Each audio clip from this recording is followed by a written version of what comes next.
listeners, welcome back to the channel. I'm Matthew, the man with a hat who reads.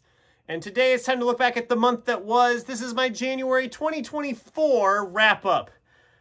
We're to the end of the first month already, and January was a very interesting month in my reading. A lot happened in the month of my reading, but if you watched the TBR for January, you know I had a lot of plans. I was going to be reading the Jack West Jr. series all the way through. I didn't finish that. I was going to be tackling Infinite Jest. I gave up after 5 days.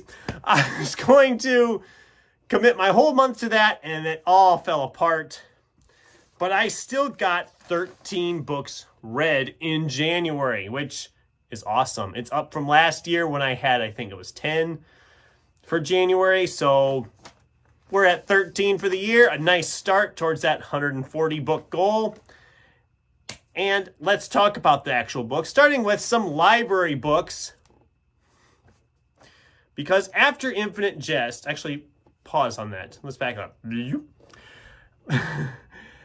After I gave up on Infinite Jest, my TBR was obviously blown wide open because that 900-some page book was going to take a lot of time. So I went to the library, got a couple, and scoured my stacks, picked out a few more, and got all them. So now we can talk about the library books. Didn't work the first time. What can I say? Blacktop Wasteland by S.A. Cosby. This is my first time reading S.A. Cosby. And I freaking loved this book. I thought this was just amazing, intense, flew by like you wouldn't believe. And I know a lot of people have been reading Razorblade Tears, which I think is a follow-up. Not a sequel to this one, but a follow-up novel, another standalone. And I've heard really good things about that.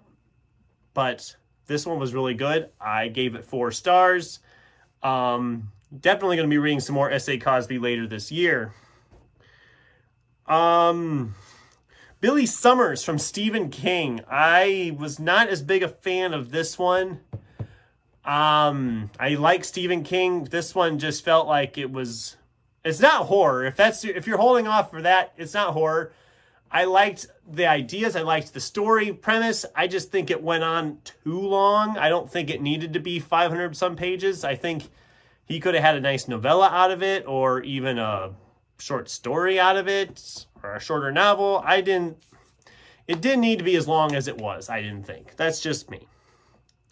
And then Mitch Albom's The Little Liar. I've been a huge fan of Mitch Albom for years. He always writes these nice feel-good stories. And this one is about a boy who always tells the truth and then gets lied to about telling his family they're going to be okay as they're being put on the concentration camp trains. It's a World War II story, so you know. And essentially becomes a pathological liar after that because he feels so guilty for what he did. And it's good. I did give it 4 stars because I did enjoy it. It's not my favorite by Mitch Albom because it does do the whole time jump thing. And I don't think you needed to do as big a time jumps as they did, because we're following along when he's a boy, and all of a sudden we jump ahead. I think it was like 22 years. Then we jumped ahead another 10 years. I'm like, there's no need for the jumping, guys. Just focus on the story. Let's go. I don't know. I mean, Mitch Albom sells a lot of books. I can't argue with his methods too much.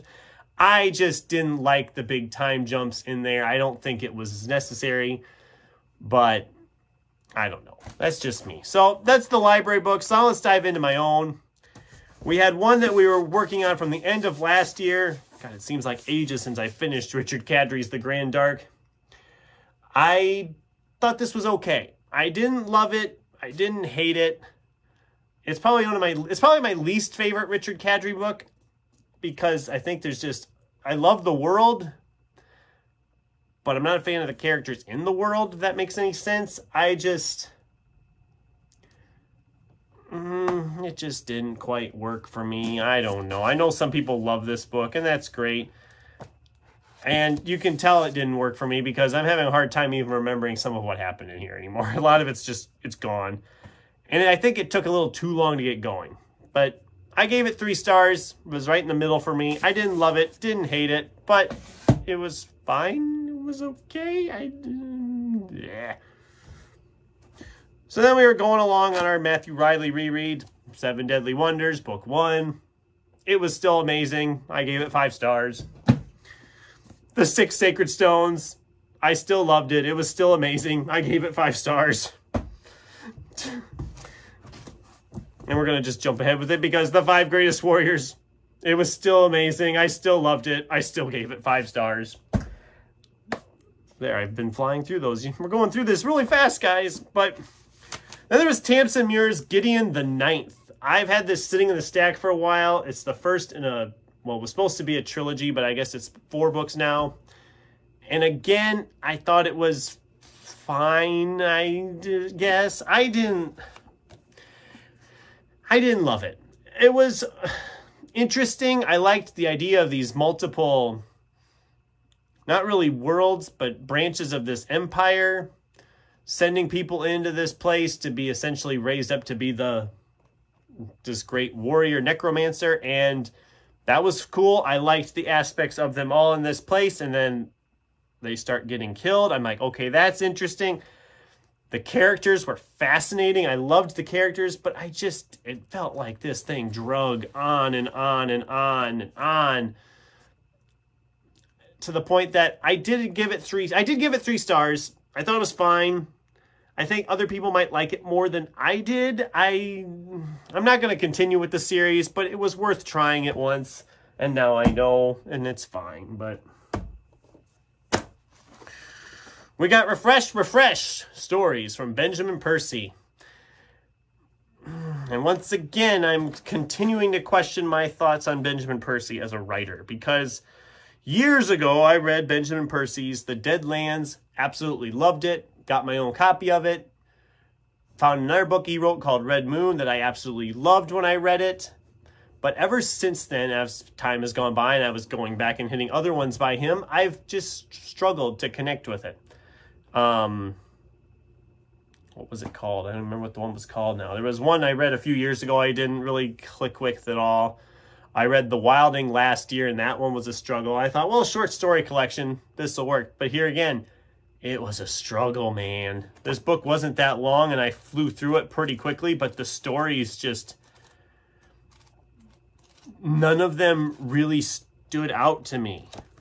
I mean, nothing really stood out from it, and it kills me to say that because I loved this Benjamin Percy's writing in the past, and it just seems like every book I've picked up with him since now has struggled to the point that I think I need to reread Deadlands and Red Moon to see if it's just that I loved those 2 books, or if I just was in a different place when I read those books than I am now with his stuff. I don't know, but it was 3 stars.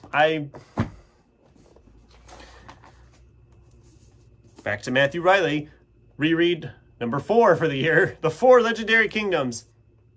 I still loved it. It was still amazing. It was still 5 stars. I'm getting into a pattern. I'm getting predictable. Oh no. Then we finally got around to Travis Baldry's Bookshops and Bone Dust. This is the prequel to Legends and Lattes. I gave it 5 stars. I loved it. Not as much as Legends and Lattes. I still think that was a better book. But I did like what this book did. I mean, books about bookstores and bookshops, books in general, it's always interesting. And I really loved how this one played out. It's worth the hype. If you loved Legends and Lattes, you'll probably enjoy that one as well.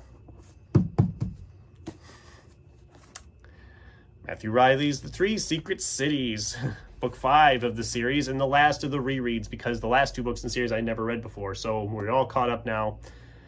Say it with me. I still loved it. It was still amazing. It was still 5 stars. I mean, and I'm already getting decent start on book 6, so that'll probably be a real early wrap up here for February, but the last book of January that I read was Simon Rich's Spoiled Brats, another short story collection from him. Not very long, as you can see. It's probably my least favorite collection by him, but I still enjoyed most of these stories. Some of them weren't really as funny as some of the other ones he's done in his other collections. This one, some of them were just kind of disturbing or unsettling, but I'm still enjoying his stuff. He's becoming an author I've loved. I'm loving really good here. This was a 4-star for me.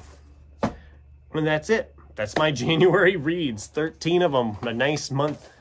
of reading that we got through. But, oh, and as far as my book of the month goes, since I can't use rereads, I have to throw up the only other 5-star, and that's Bookshops and Bone Dust, was my favorite book of January. So, I'd love to hear from you in the comments down below. Have you read any of these? Did you love any of these? Did you hate any of these? What was your book of the month for January 2024?